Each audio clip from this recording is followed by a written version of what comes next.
remember where we were last. DC. Okay, Villanova, Georgetown.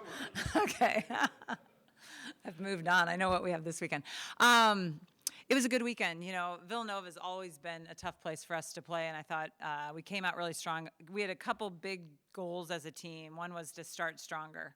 Felt like we haven't been doing that consistently, and we did that very well against Villanova. Then we gave them a big run to make it close that first game. But I thought overall that was a good match. Nova has some pieces, and I thought we did a good job controlling those players that I thought could eat us up.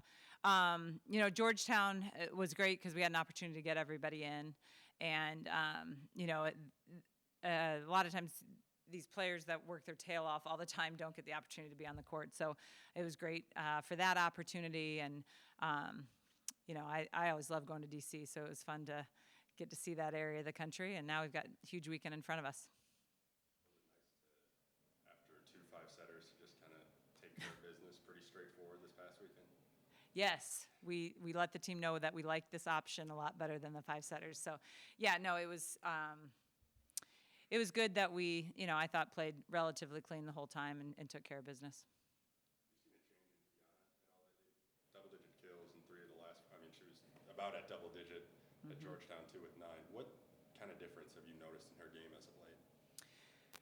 You know, I thought she played well early, and she had about a 2-week time span that I thought her numbers dipped, and you could just see her arm swing wasn't as fast. And to me, that's a confidence thing. So we went back to just, I mean, we literally tossed balls and put her on the net with no block, and then, you know, progressed on things, but just wanted her to remember how it felt to swing hard and go after it, and that's been huge. I mean, she's so good. You know, I just think she sees the block well, you know, and she's just so natural off one foot. So I think, honestly, it was just getting her confidence back, and she's playing with a lot of confidence right now. What kind of difference does that make when you have a middle blocker that's playing so confidently both for defense and offense? Yeah, it's so critical. The blocking piece has been big. You know, our blocking numbers weren't all that great early, and both Kiara and Kiana have really good feet. So sometimes we were leaving seams in our block, and we felt it was a lack of efficiency with our feet, not that they weren't fast enough. Like Naomi Hickman was so big and strong, but she wasn't as fast. So sometimes holes were going to happen in system, so we had to come up with different plans with her. These two both have good feet, but aren't always closing. So the last 2 weeks we've spent a lot of time on, you've got to get hip to hip. You can't dive into the seam. You've got to get to the seam. And I think that's really helped both of them.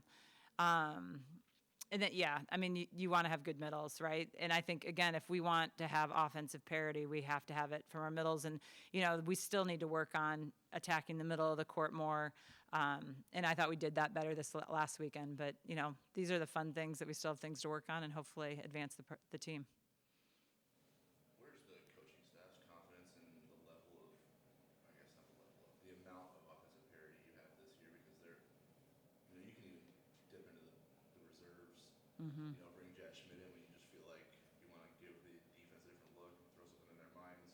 She's been effective. It just seems like you have more weapons than you've had in terms of people that are ready to put the ball down when you call their number. Yeah, I do think we've got good depth in several of our positions that if, you know, like you said, sometimes when we've made that change, it's been just to work on the other lineup, or sometimes it's to bring a different look.